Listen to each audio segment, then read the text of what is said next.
If you're struggling to lose weight and you're struggling to hit your protein or to even understand what protein is and why do we need it in the fat loss phase, let's learn about it. So everything you know about muscle building, repair, like keeping you full, fat loss, great. Like there's so many end benefits. We'll talk about it in a second. Weight loss versus fat loss. We'll sort of touch on that because obviously this is where it matters when we talk about protein. So protein itself helps us preserve muscle, stay fuller, recover from training, supports the deficit, helps you stay sort of fuller for longer throughout the day, which then helps the fat loss as well as there's so many nutrients around food that has protein. So let's say if we're eating protein, that's mainly like meats or fishes, the dairy and things like that.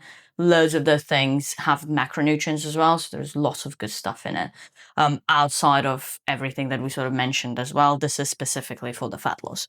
So when you don't get enough protein, when we talk about weight loss, we are talking about you losing both fat and muscle, which in the long term is kind of something we're trying to avoid and do our best not to happen in a way.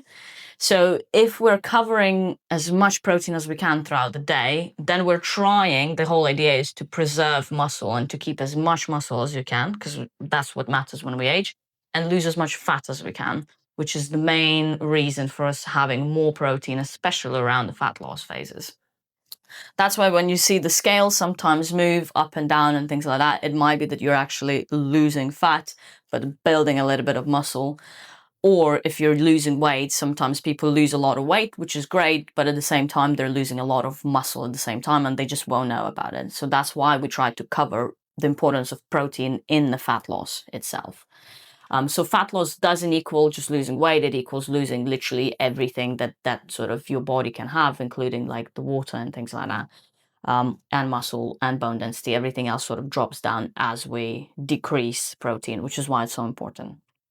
So protein and aging, which is kind of what touched and goes into it. So muscle mass from 30s onwards will be dropping down. So you will be losing 100%, you'll be losing muscle after 30s onwards. So that's why having enough protein is so important. So we can decline that sort of muscle loss as much as we can. If you add strength training on top of that, you're pretty much covered in a way of maintenance at least. And if you sort of add like strength and everything else and cover protein and healthy diet and everything else, lifestyle, then you can grow muscle.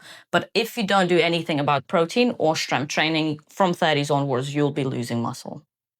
So that's something that happens, obviously, as we age. So protein strength training is one of the best tools that we have to slow the aging itself down. So it's not a gym thing. It's just how you stay strong, mobile, and independent as you age.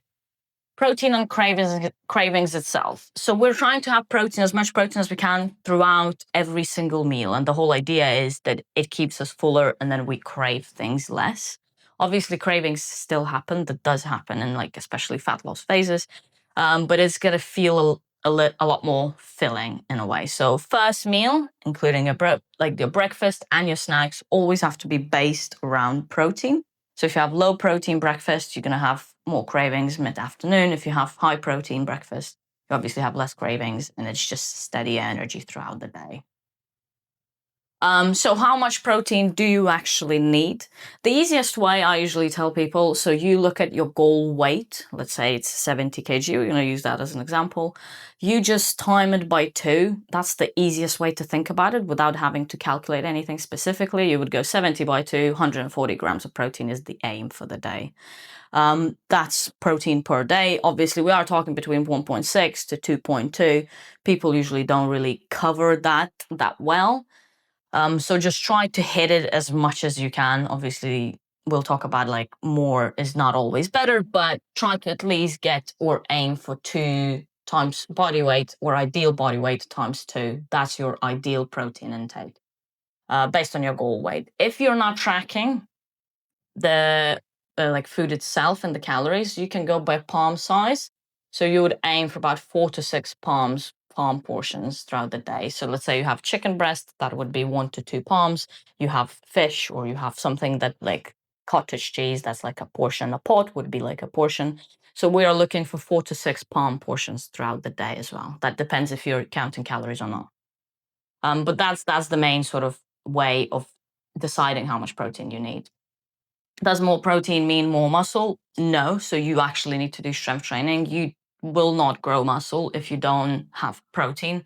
But if you do have enough protein, but you don't do strength training, your muscles won't grow either. So they need both things. So it's obviously enough calories, enough recovery, and then the muscle growth itself happens. But because muscles need stimulus and stimuli, that stimuli comes from resistance training. So you resisting and pushing through is what stimulates that protein usage to bring, to grow the muscle itself. So when should you eat protein? Spread it across the whole day. That's the whole thing. So breakfast, 25 to 40, obviously depends, men, women, what's the goal weight and things like that. Lunch, snack, dinner, constantly base everything around protein and aim for 25 plus essentially grams of protein in each meal. And then you can cover about 100 grams of protein alone just by having protein in each meal. So it's not, sometimes they say like, oh, what if you just drink or have loads of protein in one go? It doesn't really matter, but it's just a lot easier to base it around 4 times that you're going to consume food. So just base protein in those 4 rather than try to slam everything into one meal. Some people do it. For some people, it does work. Like they have in breakfast, they have 50, 70 grams of protein, and then it's easier throughout the day, or they have more carbs throughout the day. You can cycle. Your body doesn't know the difference. Like you consume protein, it just knows that it has protein to use. It doesn't care what time it comes in. But it's just the easiest way is just having a little bit of protein throughout the day. So it's the total protein intake that matters. So where does protein come from? So animal sources, these are going to be the biggest ones. Like any animal source is going to be the biggest source of protein. So anything beef, chicken, fish, eggs, yogurts, cottage cheese, any dairy, milk, and things like that, like everything around that.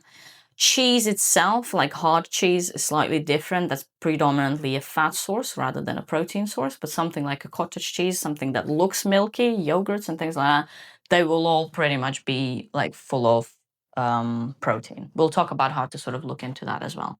Plant sources, anything around beans, lentils, tofu, nuts, grains, quinoa, and things like that. Mix and match, like vegetarian and vegan, so it doesn't have to be just tofu. You can mix and match everything that you're sort of having throughout the day, and you can mix grains with tofu with some lentils, and that's going to be your meal, and that's going to cover you for protein as well as carbs. Because that's the only thing with plant sources is all of those sources have protein, but they also have a lot of other calories in it. So it almost covers you for protein as well as carbs as well as fats when you pick those foods. So what about protein shakes? So protein shakes is not anything like it's not magic. It's just convenience, essentially. That's all there is. It's milk in powder form. That's all there is. If you're consuming it, if you have a busy day, if you're like post-training, it's the easiest way to get the protein in, easy snacks, hitting your target if you're struggling to hit the target. They're just useful and easy in that sense. It's hard to find a good one that tastes nice, but as soon as you do, like it makes your life easier. So it's not anything magical. If you want to cover and just consume regular food, do that. But this just makes your job a lot easier when you are trying to hit the protein. Even if you just have a shake a day, that's gonna, like somewhere in the middle of a day, when you're having a dip, let's say like in an energy, or you don't have time to cook or eat between meetings or whatever it is, grabbing a shake is a very quick way and it fills you up and you don't feel as hungry as well. So the protein bar trap. So this is something that basically when you look at the food, a lot of foods will claim that they're high protein. The reality is most of them aren't. It's the standards are different in different countries to what they can claim as a high protein food. So what you do need to look into, the fact that we're going to use a protein bar as an example. So it's marketed as a high protein thing. It's a protein bar. However, there's so many sugars in it. They put so much into it to make it nice, to make it chocolatey and everything else, that the calories then go really high up, which then makes obviously the bar very caloric, even though the protein is quite high as well. So the easiest way, whether it's a protein bar or any other product that you're looking at, is the 10x rule. So basically you look at the protein and time it by 10 and compare it to the calories of the product. So when you open up a product, that number has to be higher than the calories of the product itself. So let's say this bar, we would go, you're looking at the package label at the back, and you would go, this bar has 20 grams. You time it by 10, which equals to 200, but the bar itself is 290 calories. So you're comparing to 100 grams as well, not necessarily just the bar itself. So labels usually have 100 grams anyways. That's how they compare. And you just literally just compare whether the protein number times 10 is higher than the calories. And that's what you would count as a high protein snack. So if you look at the cottage cheese, it would be something like 25 grams, but the calories would be 1400, sorry, 140. So in that case, we would go 25 times 10, which is 250. 250 is much higher than 140 calories. So in that case, you would count that as a high protein food. So basically base every meal around the protein source. So you pick a protein source and then you build a meal around. You don't go, I'm having pasta and potato. No, pick your protein source and then pick what you're having with that protein source. Whether that's having for breakfast, that's eggs. For lunch, that's chicken. For salmon would be for dinner. And then if you're having for snack, that's cottage cheese. Then you base what you're putting on cottage cheese, what fits with salmon, what works with this chicken that I have today. So you're basing everything around protein. So pick protein first and then build your plate around it. That's sort of the easiest way of thinking about it, rather than looking for carbs. So protein checklist. So know your protein target. So that's time your ideal weight times 2. That's the easiest calculation. If you want to go into the ranges, you can go into that. Include protein in every meal that you consume. Choose protein-rich snacks. So anything dairy, meaty, fishy is going to be massively helpful if you eat meat. Use a shake if it's convenient. If you're struggling to hit the goal, using shakes is going to be the easiest way of sort of hitting it. And aim for consistency, not perfection, obviously. Protein is important, but consistent. And if you now understand protein, but don't really understand all the rest of macronutrients and how the nutrition works around fat loss, watch this video.